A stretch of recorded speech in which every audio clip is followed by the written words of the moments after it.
calling emergency services right now. Race hurt. Range tango links. Perfect, because they'll see your surveillance. I'm not asking you again, Marla Pennington snapped, blocking my doorway like she owned the ground under her heels. Either restore the network access you disrupted, or we escalate this. I remember my hand tightening on the frame, not because I was angry yet, but because my wife was still shaking behind me, and this woman was pretending she hadn't just called the police on her over a password change. You're overstepping, I managed, but she already lifted her phone like a weapon. You violated HOA Digital Stability Ordinance 4B, the self-appointed officer of rules declared, voice loud enough for neighbors watering shrubs to hear. You destabilized our mesh system. Mesh system. She made it sound like Maya detonated something. And here's the thing, people don't know until they live it. Digital bullies don't need locks or fences. They just need access. Where are you watching from? I asked the viewer in my head. Because people don't believe you until they see what intimidation looks like with lipstick and a laminated HOA badge. She leaned closer. Hand over your Wi-Fi credentials. I didn't flinch. You already know I build intrusion detection systems for a living. Her face twitched. That was the first shift of power, small but noticeable. If you've ever felt someone try to violate the safety of your own family under the excuse of policy, stay with me and hit subscribe now. I don't need your permission, the clipboard queen hissed. I can mandate emergency tech oversight. My router, I told her quietly, is federally protected infrastructure. You don't get administrator privilege on my home. Behind me, Maya whispered, Ethan, please. And I knew she wasn't afraid of technology. She was afraid of this woman in our doorway, acting like she was deputized by Homeland Security instead of being a suburban volunteer with a personal vendetta and a power complex the size of Oregon. Then she actually dialed 911, not an HOA hotline, not a complaint form. She called police. This is an urgent digital security threat, possible cyber interference, she said, while staring straight at Maya instead of me. That moment, I felt something I never expected to feel in a safe, quiet community. Rage edged with disbelief. When the cruiser rolled up, red lights bouncing off our garden stones, I thought maybe, just maybe, the responding officer would laugh this off. But the second Officer Rhodes stepped into our entryway and saw Maya crying. Her expression changed. Who's in danger here? She asked. Maya swallowed. I just changed our password. The officer blinked. And that's when I saw it. The beginning of doubt toward the tyrant in heels still standing smugly in our yard. Rhodes's gaze shifted toward the high-mounted HOA repeaters perched like metallic vultures around our street lamps. She moved closer to one, then pulled out a scanner I recognized. Instantly. Standard PD wireless analyzer.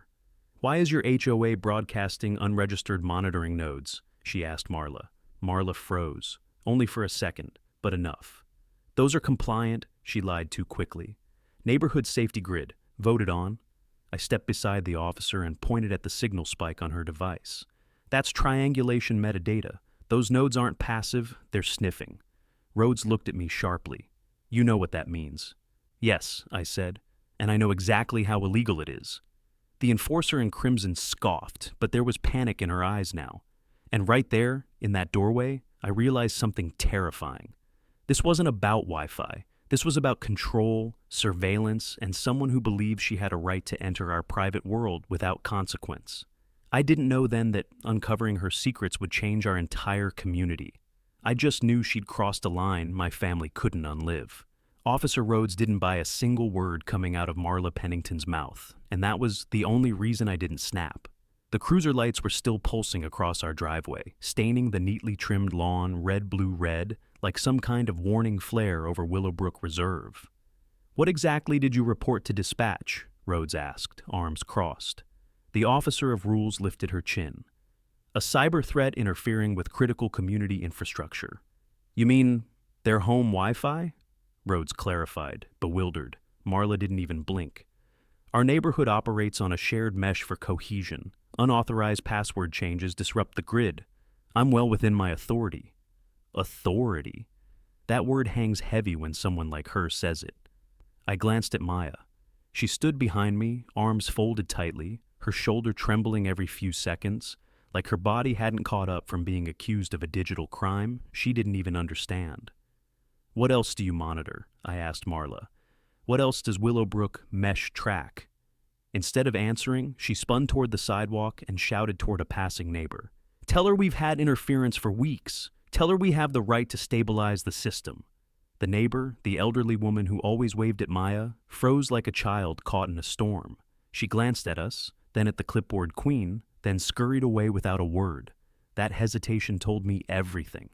People weren't supporting her. They were afraid of her. Rhodes continued scanning the nearest repeater pole. These signals don't look like grid stabilization, she murmured. This is packet sniffing. Marla gasped dramatically, pressing a hand to her chest like she was the wounded one. You're mistaken. Those devices were part of our safety upgrade. We had a unanimous board vote. She meant she bullied the board into nodding while she talked over them. I stepped in, my voice low. These sniffers aren't passive sensors. They work actively. Someone configured them. Rhodes turned toward me. And you know that how? My job, I said. Network forensics, security audits. I can identify illegal monitoring in my sleep. The tyrant in heels snapped. He's exaggerating. This is fear-mongering. But her voice cracked just enough to betray panic. Rhodes looked between us before speaking into her radio. Dispatch, run a check on Willowbrook Reserve HOA surveillance permits. Marla lunged forward. No, there's no need for that. Officer, you're escalating unnecessarily.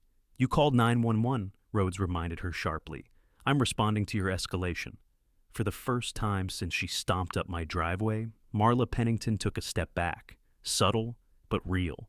Then, from the corner of the street, I saw him, Trevor Cole, skimming across the sidewalk with his backpack half-zipped.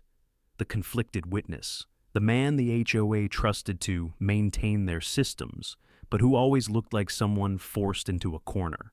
He recognized the standoff immediately and froze halfway down the block. His eyes darted from Rhodes to Maya to Marla, and I saw his internal struggle, the way his hands flexed, then tightened around the backpack strap. He knew something. He knew a lot, but fear held his tongue. Trevor, Marla barked, snapping her fingers at him like he was a misbehaving dog. Over here, now. His jaw clenched. I was just going home, he said. You're on the tech committee, the enforcer in crimson reminded him sharply. Explain to the officer how the mesh network works. A bead of sweat slid down his temple. It's complicated. Not that complicated, she hissed. Tell her unauthorized changes compromise our security grid. Trevor swallowed hard. He couldn't even meet her gaze. And that spoke louder than any confession. Rhodes turned toward him. Are those monitoring devices registered with the state?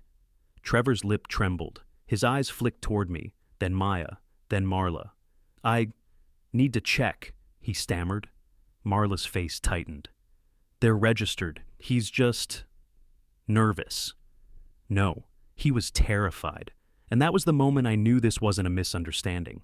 This was a cover-up, a digital surveillance ring, an HOA-controlled monitoring network. And she had just exposed the weakest link in her armor, Trevor Cole. Rhodes lowered her voice. Mr. Ward, I need access to your router for a moment, strictly voluntary. Of course. As we stepped inside, I glanced back at Marla. She wasn't furious. She wasn't smug. She was calculating. The kind of calculating that meant she wasn't done. Not by a long shot. The moment Officer Rhodes crossed our foyer, the tension from outside clung to her like static. Maya kept wringing her hands. She'd never been questioned by police in her life. And the whole thing was surreal. We weren't criminals. We changed a Wi-Fi password. Rhodes studied the router like it was evidence. I need you to know this is voluntary. I'm not seizing anything. But something about those HOA signals doesn't sit right. I understand, I answered, keeping my voice steady. Check whatever you need. Outside through the blinds, I could still see Marla Pennington pacing angrily along the sidewalk while directing neighbors like she was commanding a tactical unit. Every step she took felt like she was tightening invisible chains around Willowbrook. She's still there? Maya whispered. She's making sure no one talks, I said quietly. Especially Trevor. Rhodes ran her scanner again. These packets coming in aren't normal network traffic. Someone's running persistent handshake requests from outside your home. Maya stared blankly. Meaning? Meaning, I explained. Someone is trying to force your devices to re-authenticate on their system. The clipboard queen had actually tried to hijack our connection. Before Rhodes could ask another question, there was another knock at the front door. Heavy, urgent. I opened it, and there stood Trevor, shaking like he'd sprinted the whole way back. His eyes moved past me to the officer. Can I come in for a minute?" he murmured. Marla must have seen him break formation, because suddenly she stormed up our walkway like the tyrant in heels she was born to be. "Trevor, do not go into that house." He didn't move, but his fingers trembled against the zipper of his hoodie. Rhodes intervened. "Ma'am, you need to remain off their property. This is an HOA matter. He's a board affiliate. I have authority," Marla snapped. "No," Rhodes replied firmly. "Right now you're a civilian interfering with police procedure." Watching the officer of rules suddenly look powerless was almost unreal. She hesitated, just slightly, but enough to reveal she knew her authority stopped at our doorstep. Trevor stepped inside, voice barely audible. I shouldn't stay long." Maya gave him a fragile smile. "Take your time." He swallowed. "I saw the call logs. The complaint wasn't about interference. The wording was different." "How different?" Rhodes asked. Trevor wiped his palms on his jeans. "She reported active cyber threats originating from this house. She said you were attempting unauthorized access to HOA infrastructure." My jaw tightened. She accused us of hacking the HOA. Then Trevor added, "And she used, emergency code language." Maya's voice broke. "Like what?" "Domestic cyber threat escalation," he whispered. Rhodes looked stunned. "That code implies targeted digital aggression from one resident toward other residents. That's a misuse of emergency language." Trevor's shoulders collapsed. She wanted a tactical response. She thought if she framed it big enough, someone higher up would show up. Like SWAT, like DHS, like the FBI. Maya hugged herself tighter. Why? Why would she want that? Trevor stared down at the floor. To intimidate. Rhodes wrote that down, word for word. And then, the strangest thing happened. Trevor's eyes filled with something like guilt. Shame, maybe. His voice cracked. "She makes us run diagnostics on resident routers. We see search history, stream logs, sometimes passwords." Maya's face drained completely. "Are you saying," Rhodes asked carefully, "the HOA has access to private household traffic?" Trevor nodded miserably. "And you've been asked to monitor that?" He opened his mouth, then shut it. His body language screamed the answer. That was the conflicted witness, the man stuck between complicity and fear, breaking in front of us. Marla was still outside, demanding neighbors, avoid communication with unstable parties. I could hear her voice slicing through the evening like she owned the air. Trevor flinched every time she shouted. "Why are you telling us now?" I asked him gently. He stared at Maya. "Because she cried. And she didn't do anything wrong. She just changed a password." That moment hung suspended, his quiet rebellion, our terror, the truth cracking open. Rhodes exhaled slowly. "Trevor, can you show me where these logs are stored?" Trevor hesitated, then nodded. "Not here. There's a server in the HOA office." Of course there was. Trevor's voice shook. "If she sees me helping you, I'm finished." I stepped closer. "Trevor, helping us might be the only thing that saves everyone here." Outside, the enforcer in crimson yelled something about filing emergency compliance notices. She had no idea the first crack in her empire had already started, and Trevor Cole had just made the choice that would change everything. Trevor left our house looking like a man carrying dynamite in his pocket. Every step calculated, shoulders tight, scanning shadows like the clipboard queen might leap out from behind a mailbox. Officer Rhodes followed him halfway down the walkway, almost protective, until she was called to another unit with a quick radio burst. She promised she'd circle back, but warned us to keep everything documented, including Marla Pennington's continued presence and her hostile behavior. The moment Rhodes's cruiser rolled away, the enforcer in crimson reappeared at the edge of our yard, arms folded across her chest, like a general guarding a battlefield. "You know you've created a neighborhood disturbance, right? Unauthorized police interaction violates Article 6 of the Community Conduct." I almost laughed. She talked like calling police on us was normal HOA procedure. You called 911 over a password. Her chin shot up.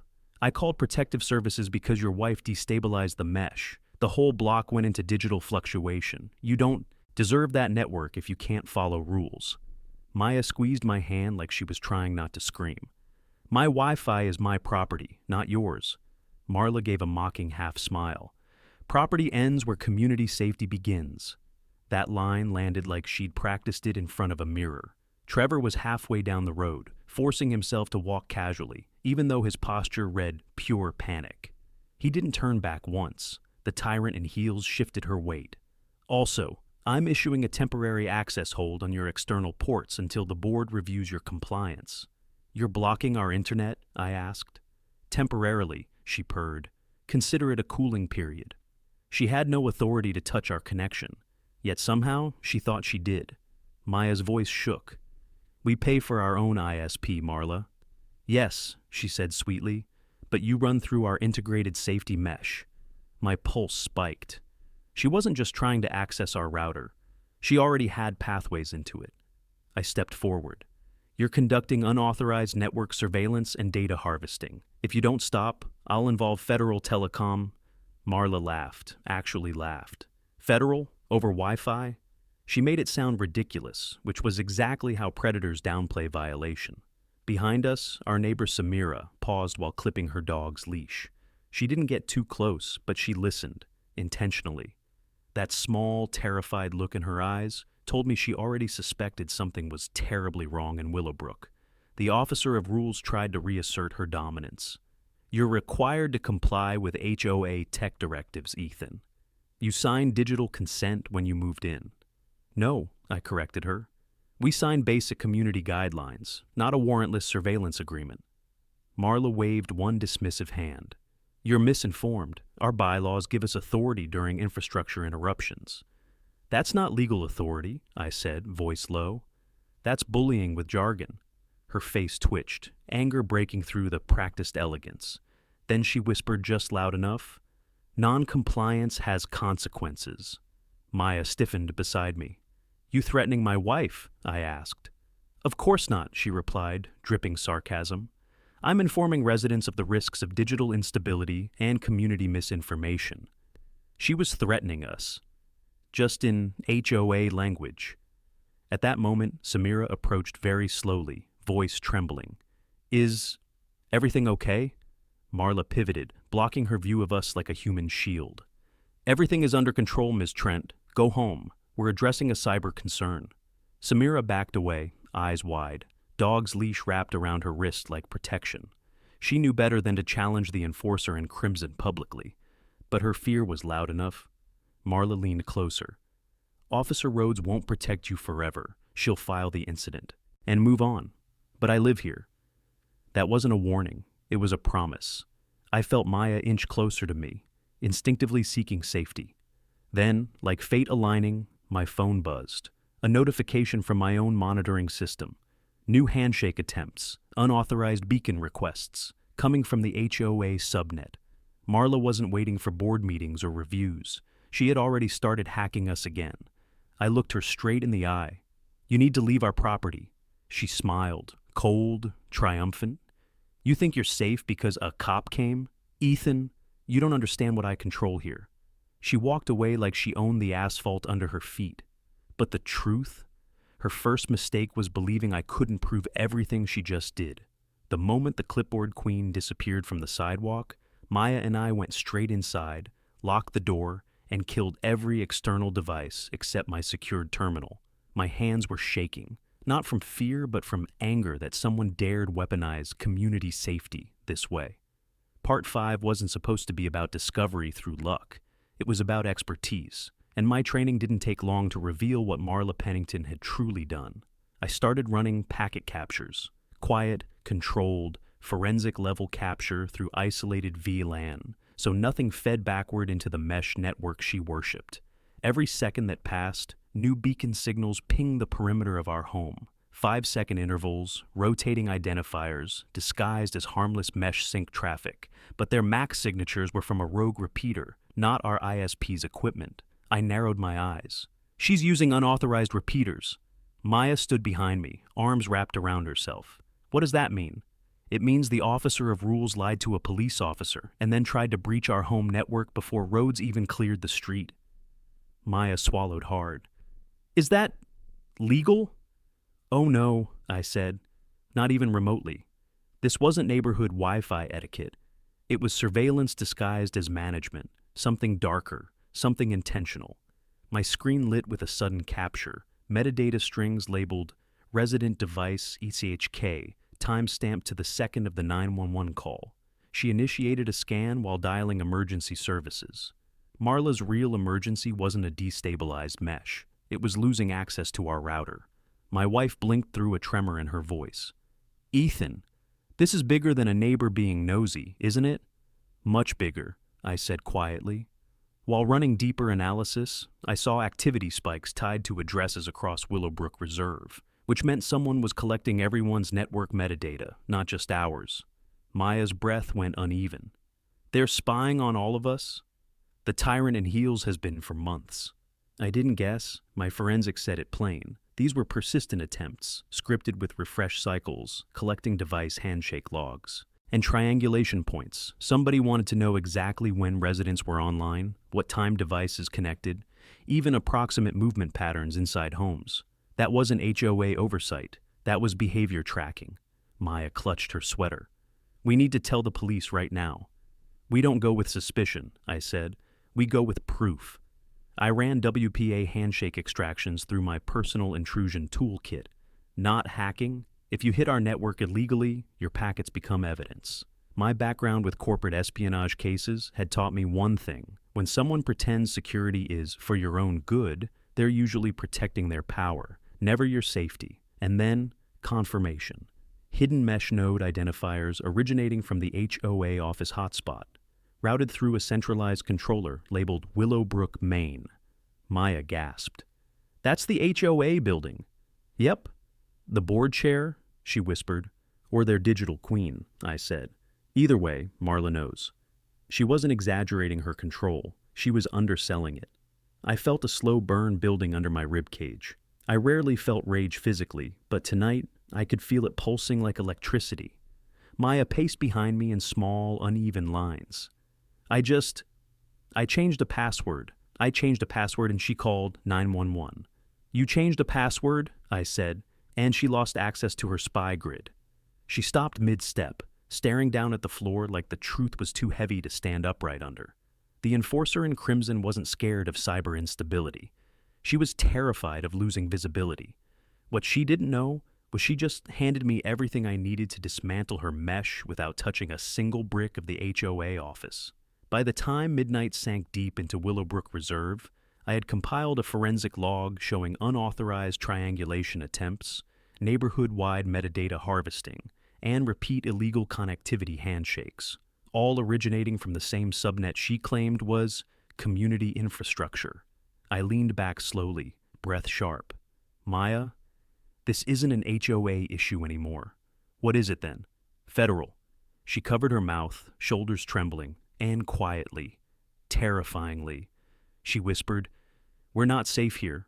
I turned toward her, placing my hands gently on her shoulders. We will be, I promised. My expertise, my advantage.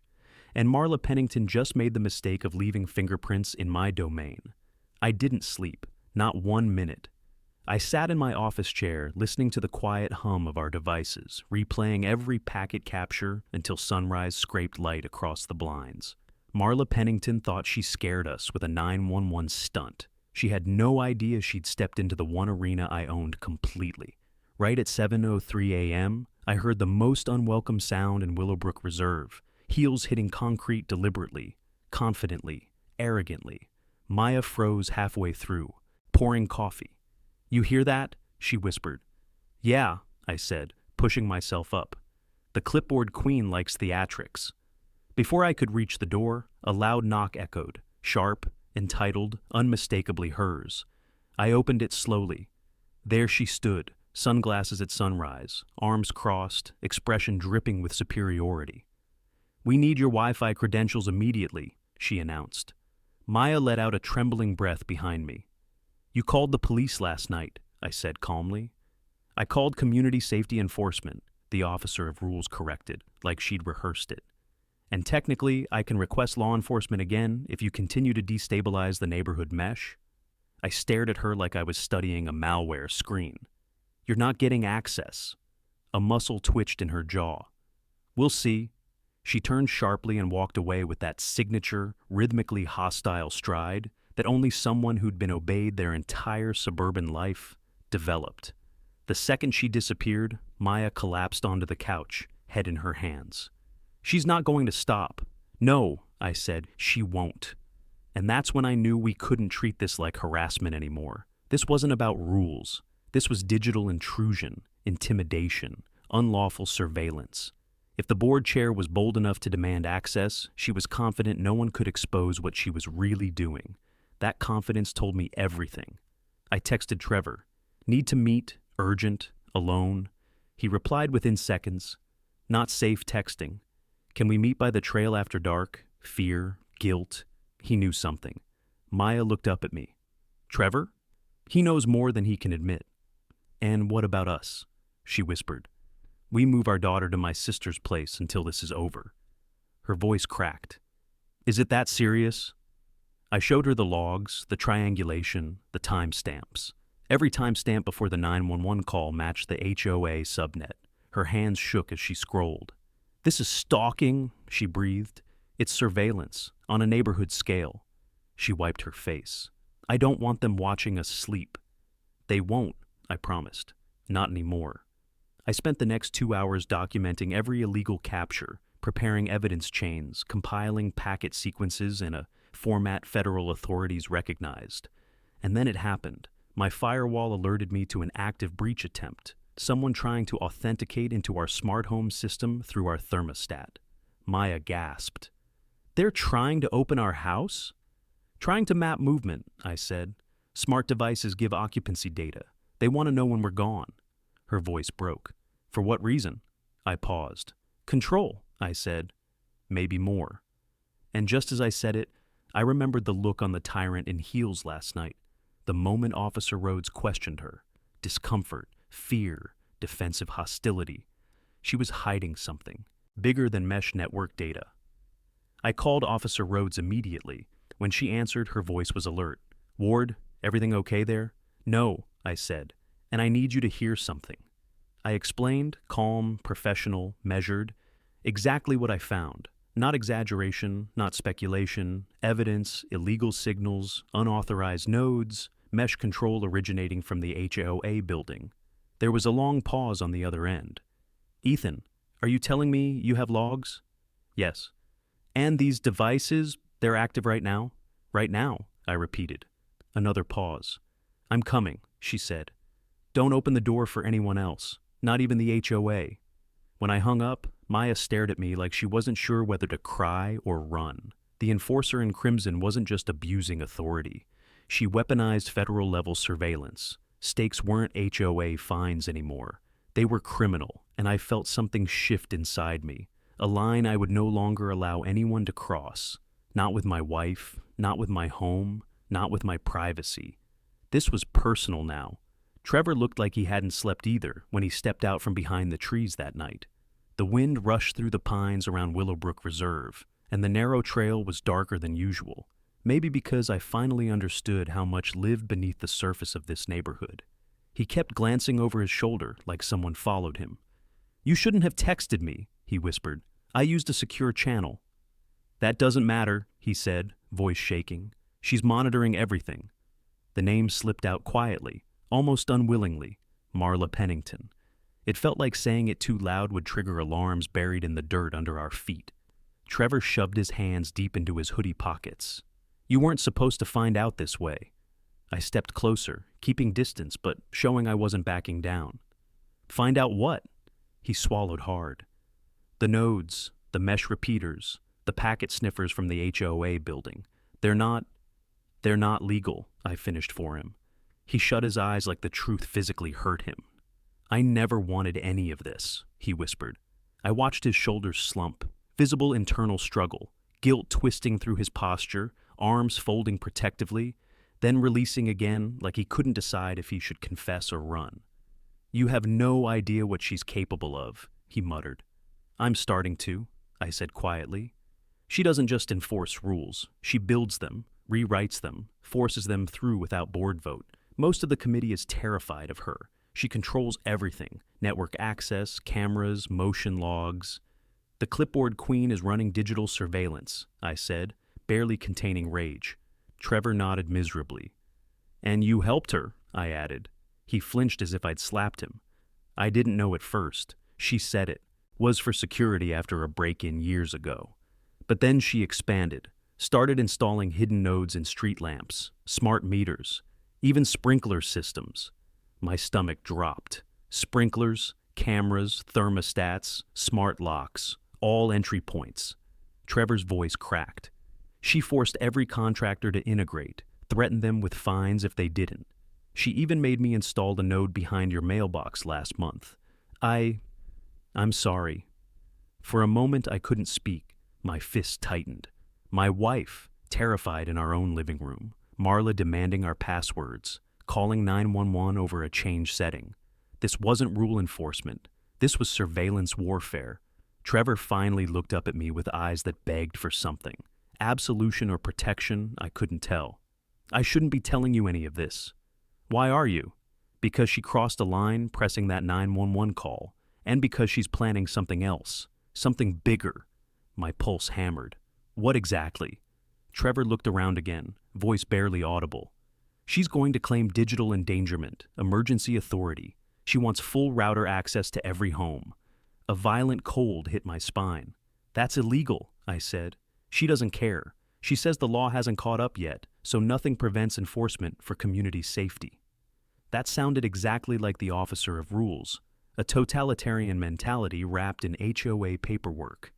Trevor, I said slowly, I need more than whispers and fear. His chin trembled. I have logs. Those 3 words might as well have been dynamite. He's ready, I thought, finally ready. Where? I asked carefully. He hesitated, then quietly, almost inaudibly, not here. He stepped closer, eyes desperate. But Ethan, once I give them to you, I can't come back from that. She'll know it was me. Then don't give them to me, I said. Give them to the police. His breath hitched. Marla, she's already monitoring police calls. She knows Officer Rhodes responded. She wants her removed from the case. Removed, silenced, eliminated from involvement. That was pure threat. Trevor whispered, trembling. She's been tracking Rhodes's patrol GPS since the incident. My vision narrowed like a tunnel closing. Not just invading homes, now targeting law enforcement. Trevor grabbed my arm, cold fingers, terrified grip. You have to stop her before she locks every home out of its own network. I will, I said, with or without the logs. He nodded, shaky, terrified, but determined. Meet me tomorrow. I'll bring proof. As he disappeared into the dark, I saw movement across the cul-de-sac, the enforcer in crimson leaning against a porch column, arms folded, watching me through the dim. Just a silhouette, but unmistakable posture. She knew Trevor met me. She knew everything. And for the first time since this started, I felt the danger. Shift from digital to physical. I barely slept after Trevor disappeared into the trees last night. Every rustle of wind felt like a footstep. Every glowing smart light across Willowbrook Reserve looked like an eye. By sunrise, my determination had hardened into something colder than fear.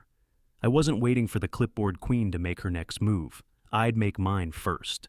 I started at my workstation in the den, pulling logs from our own router, packet trails, MACs, address anomalies, unregistered IP calls. They were all there, quiet but undeniable.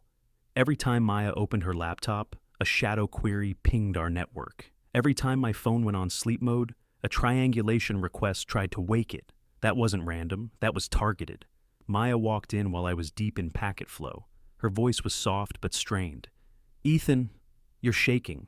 I hadn't realized I was. I'm just working through something, I said. She placed her hand on my shoulder again, gentle grounding. Just don't lose yourself in this, she whispered. But she didn't know what Trevor told me. She didn't know about the threat creeping toward our house like fog, slow, invasive, suffocating. I decided to set the first trap. Not a physical one, a digital one. I deployed a honeypot, fake Wi-Fi SSID, masked as our network but linked to an isolated subnet with tracked access. If Marla Pennington, or the officer of rules she pretended to be, attempted entry, I'd catch proof. While the trap ran, I stepped outside. The morning air felt different, still, watching. Across the street, the enforcer in crimson stood on her porch, coffee mug in hand, staring directly at our home like it was a crime scene under construction. Her expression wasn't anger, it was ownership, territory. I approached her. Maya begged me not to, but I couldn't let silence look like submission. She smiled before I said a word. "Enjoy your little project last night, Ethan?" Blood iced in my veins. "You mean walking in my own neighborhood?" "Oh, I mean your meeting," she said, emphasizing the word like she had video of it. "Trevor shouldn't rely on dust to hide. Shadows aren't secure." My jaw tightened. "You can't legally—" "Oh, please," she cut in, waving her hand. "Legality hasn't caught up to digital safety. Someone has to lead the neighborhood into the future. By violating every household?" She sipped her coffee calmly. "Some of you aren't capable of understanding responsibility. Your wife, for example." I stepped forward. "Don't say her name." The tyrant in heels only smiled wider. "I'll say whatever I need to maintain this community's stability." "You called 911 over a password." She leaned closer, voice colder. "I called because you're destabilizing our infrastructure. If you won't comply, other measures must be taken." "What measures?" "Emergency HOA authority. Digital access. Requisition, including forced credential submission for safety review." My pulse thudded against my ribs. "That's illegal, Marla." "That's necessary," she corrected. I took a steady breath. "If you keep pushing this, you're going to regret it." She laughed softly. "Oh, Ethan, you're the one who's about to learn regret." She turned and walked inside, shutting her door like closing the lid of something buried alive. I hurried back home, heart racing, mind burning. Instead of fear, there was fury, and something sharper than rage, calculation. Back inside, my trap had sprung. Unauthorized login attempt detected. Origin, HOA admin server. Time, 9 minutes ago. The log read like a confession. User credential query. Target Ethan's router. She had just proven everything Trevor claimed. My hands trembled, not from panic, but from confirmation. I dialed Officer Rhodes. She answered on the second ring. "Ethan, I have evidence," I said, "and it's undeniable." She inhaled sharply, voice controlled. "Send it, immediately." I transferred packet capture files, header chains, node IDs, all showing directed surveillance against a private residence. Silence. Then Rhodes said the most important sentence of this entire nightmare. "I'm forwarding this to cybercrime and FCC enforcement. Don't confront her again. Not alone." I exhaled for half a second before my phone vibrated again. Unknown number, one text. "Stop digging, or your wife becomes a liability." Marla didn't need to sign her name. Officer Rhodes told me not to confront Marla again, but she didn't say a thing about preparing for the moment Marla tried to corner us. And corner us, the clipboard queen would. People like her didn't rely on accidents. They manufactured inevitabilities. I spent the early morning setting up a mirrored packet recorder, linking it to an encrypted backbone I controlled off-site. If Marla tried another credential extraction, every attempt would archive itself 3 times. Local, cloud backup, and one buried in a private forensic server I use professionally. Maya watched me work from the kitchen doorway, still shaken from the threatening text. "That message? She meant it?" she whispered. I looked up and met her eyes. "And she just made her biggest mistake. She's not bluffing." "No," I exhaled. "She's escalating." And escalation was the one thing I knew how to counter. Around noon, Trevor knocked softly on the door, eyes darting like someone worried the neighborhood could swallow him whole. Maya let him in cautiously. He stepped inside like a man crossing enemy lines. "I shouldn't be here," he muttered, hands trembling. "Then you came for a reason," I told him. Trevor swallowed hard. "They're moving fast. She called an emergency HOA board session tonight. She wants to pass something called Digital Ordinance 5. "What does it do?" It makes all home. Network subject to board verification, he said, voice cracking. Mandatory administrative access. If you don't hand over your credentials, they fine you. If you refuse again, they cut your service. Maya gasped. They can't cut our internet. Trevor winced. They already have leverage with the ISP. My blood went cold. So tonight she forces the vote. She will, Trevor said miserably, because no one in that room understands what she's actually doing. I leaned forward. What aren't they seeing? Trevor looked at Maya first, then me, like saying the next words cost him something. The mesh infrastructure isn't just a network. It's surveillance. Audio bleed, traffic mirroring, device triangulation. She's been capturing resident data for almost a year. Maya pressed her hand against her chest. That's criminal. Trevor nodded. And now she's trying to force every home to give her full router permissions. A chill slid through me. Why tell me this now? Trevor stared at the floor. Because when she texted you that threat, she texted me too. I'm done pretending I don't know what I'm part of. I answered carefully. Then help me stop her. His voice shook. If I help you, they'll take my house. Maya stepped forward. If you don't help, she'll take everyone's privacy and safety. Trevor closed his eyes, fighting internal war, his shoulders collapsing under fear and duty. Finally, he nodded. Okay, what do you need? Everything I'd been planning crystallized. I need access to the HOA admin mesh. I need the route topology, node IDs, signal distribution points, everything she touched. Trevor lifted his head slowly. You won't believe what's inside. Then show me. He swallowed hard. Meet me at the community tech hub in 1 hour. But Ethan, yeah? If she catches us, she'll claim espionage. That's federal. I studied him with a grim certainty. So is what she's doing. Trevor hesitated, then rushed toward the door like staying longer risked exposure. He disappeared onto the sidewalk just as a silver sedan pulled to the curb across the street. The enforcer in crimson stepped out, sunglasses on despite the overcast sky, staring toward our window like she already knew Trevor had been here. She didn't approach this time. She simply stood there, watching. Like she expected us to make the next move.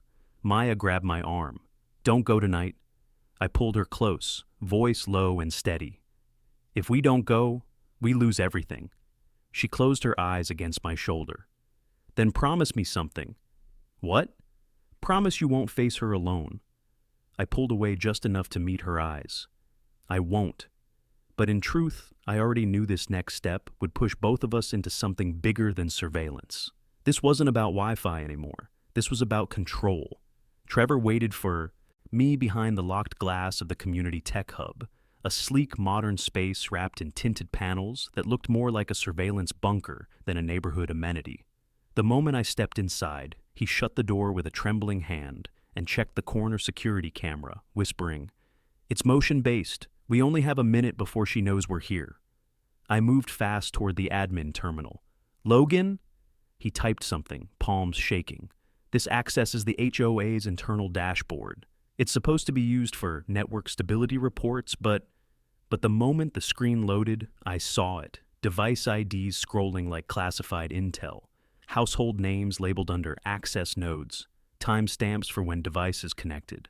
Signal triangulation logs that basically mapped residents' movements inside their own homes. "This is spying," I muttered, "not monitoring." Trevor nodded numbly. "She calls it digital compliance security." "The tyrant in heels calls everything security," I said, jaw locked. I opened packet logs, easily decrypting the sloppy encryption she'd assumed no resident would understand. Jesus, she's scraping metadata from private devices. Trevor squeezed his eyes shut. I knew parts. I didn't know it was this. "You knew enough," I replied evenly. He flinched. "Ethan, please." I paused, forced a steady breath. "We're past blame. What matters now is proof." I initiated a remote packet clone, routing recorder streams to my forensic server. It wasn't subtle, but subtlety wasn't the goal anymore. Evidence was. Suddenly, the hallway lights flickered. Trevor froze. "That's her. She's overriding the system." A notification flashed. Administrator presence detected. Pennington, M. My heart kicked hard. Then the outer door rattled, violently. A voice on the other side, sharp enough to cut glass. "Trevor Cole, open this door immediately." Maya's voice was still in my head. "Promise you won't face her alone." But promises didn't stop locks from cracking. Trevor whispered, "If I open it, I'm gone. If I don't, she'll have me removed from the committee." I turned, meeting his terrified eyes. "Let her remove you. Just not your conscience." The pounding intensified. "Ethan Ward, you're unauthorized in that room. That's a violation of HOA code and Oregon state cyber ordinances." I almost laughed, the officer of rules trying to weaponize state law while violating federal surveillance statutes. "Unlock this door, or I involve law enforcement immediately." I stepped closer, but didn't open it. "Funny," I called out. "Last time cops came, they found your illegal triangulation pointed at my wife." A quiet pause, then a hissed reply. "This isn't over, Ethan." "It already is," I said, staring through the glass where her outline fumed just inches away. "You just don't see it yet." She slammed the outer handle one more time and stormed down the corridor, heels echoing like she owned every inch of oxygen. Trevor slid down the wall, breathing like someone who'd outrun a wolf. "She knows?" "She guesses," I corrected. "There's a difference." He rubbed his face. "What do we do now?" "We prepare," I answered, exiting the admin panel. "Tonight is her emergency board vote, which means she'll publicly try to seize network control." Trevor blinked. "Then she'll force passwords." "No," I said quietly, powering off the workstation. "Then she'll commit enough federal violations for the police to stop pretending this is a neighbor dispute."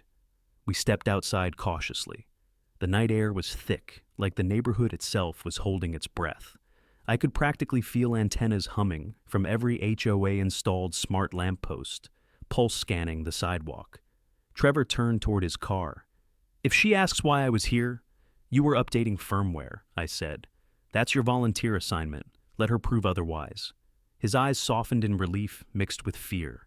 "Ethan, if this works, if you expose her, it's not about her anymore," I said firmly. "It's about everyone she thinks she owns." He nodded slowly, then drove off into the dark. I stood there alone, illuminated by a motion-activated lamppost, knowing full well its safety light was actually a surveillance sensor disguised as neighborhood security. And somewhere behind one of these manicured hedges, I knew the clipboard queen was watching, not realizing the moment she threatened my wife. She triggered her own downfall. The community hall looked less like a meeting room and more like a courtroom carved into the middle of suburban perfection. Rows of folding chairs divided neighbors into uneasy clusters, and I could feel eyes on me the moment Maya and I walked in.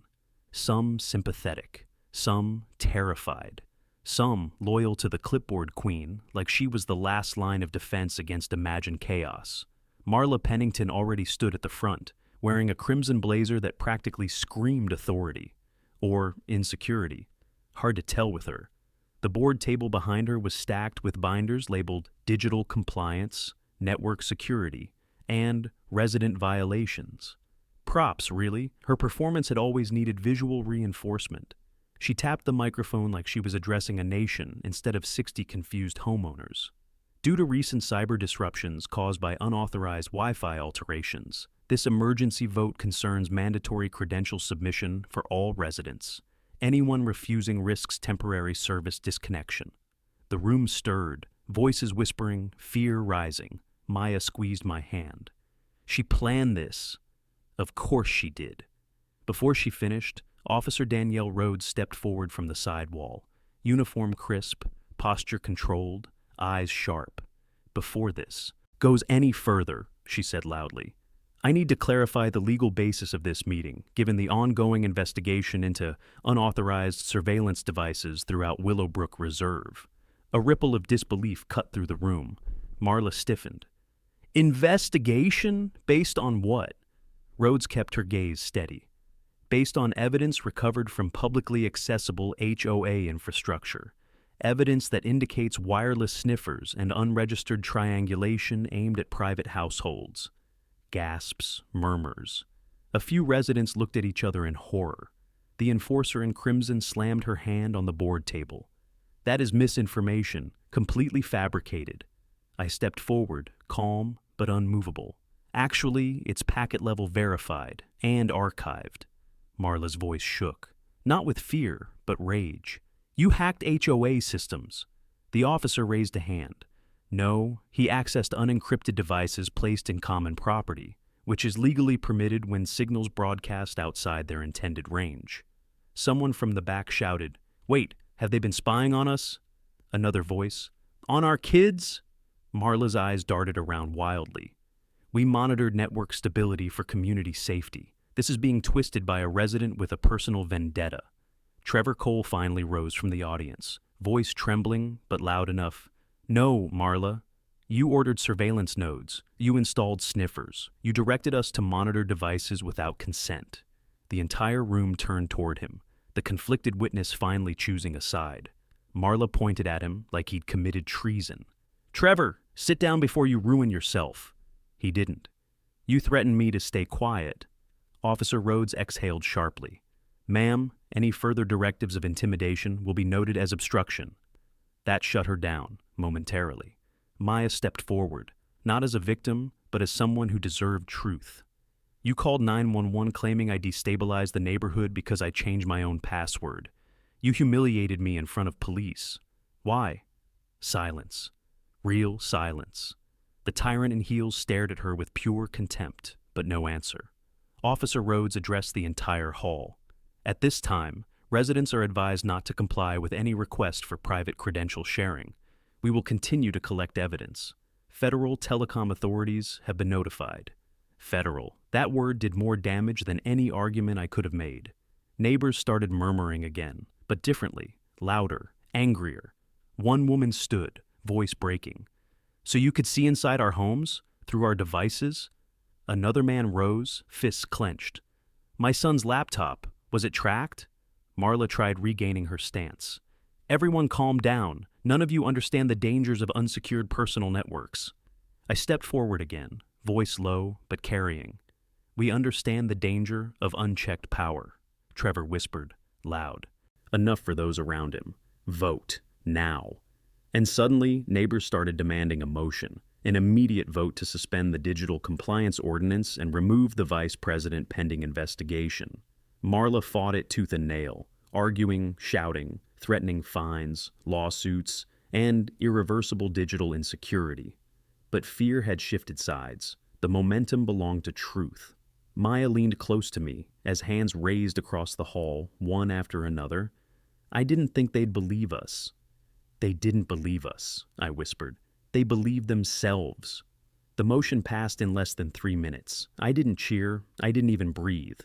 I just watched the clipboard queen's face sag beneath the fluorescent lights as neighbors stood, one by one, demanding answers she couldn't fabricate fast enough.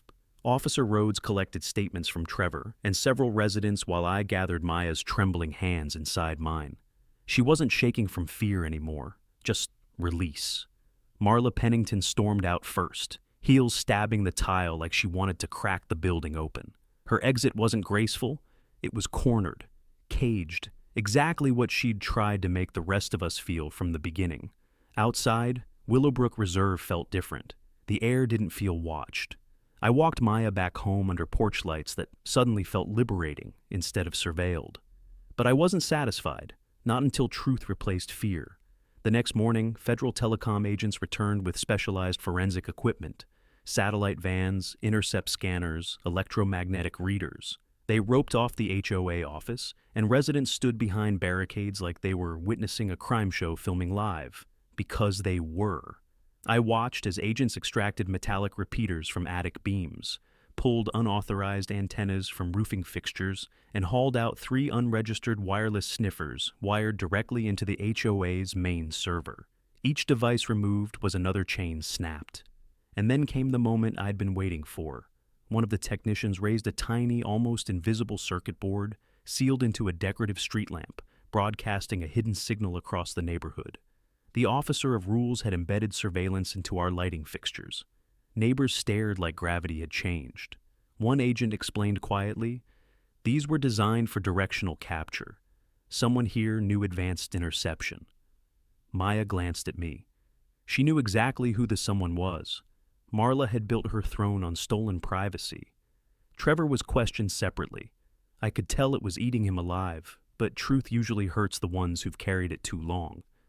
Eventually, he returned to me, voice low. I don't know how to undo what I did, Ethan. You just did, I told him. Sometimes confession is the only real exit from the cage. Within days, federal subpoenas hit the HOA board. Several members resigned. Under pressure, claiming they had no idea what the vice president, no, the tyrant in heels, had been constructing behind their backs. Convenient memory loss. But not enough to save her.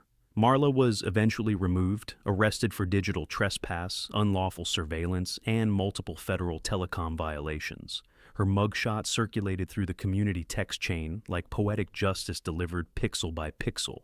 Willowbrook Reserve voted to dismantle the surveillance mesh entirely. Maya and I watched from our front porch as technicians disabled the last triangulation node near the mailbox cluster, the same spot Marla had once demanded my wife share her credentials for digital safety. Safety. That word finally meant something real. I placed the old router on the table inside our living room. Small, simple, completely ordinary. But it had become the symbol of why we fought back. Not Wi-Fi, not network permissions, but the right to have a boundary nobody could cross. Maya rested her head on my shoulder. I just wanted privacy. And you have it, I whispered. So does everyone else now. Officer Rhodes stopped by days later with a signed statement, confirming that the incident at the Ward residence initiated the discovery of widespread digital overreach. Her voice softened before she left. Most people never push back. You did. I didn't feel heroic. I just felt responsible. Because once you see abuse, silence becomes participation. Neighbors waved at us differently now, not politely, but gratefully. Willowbrook's fear didn't disappear overnight, but trust started growing again. And Marla Pennington. Last I heard, the enforcer in Crimson was trying to negotiate counsel through a state attorney who looked exhausted just hearing her voice. But that wasn't my story anymore. My story was the quiet peace inside my own home. If you want more stories of homeowners standing up to HOA tyranny, hit subscribe right now, share your story in the comments, and let me know where you're watching from.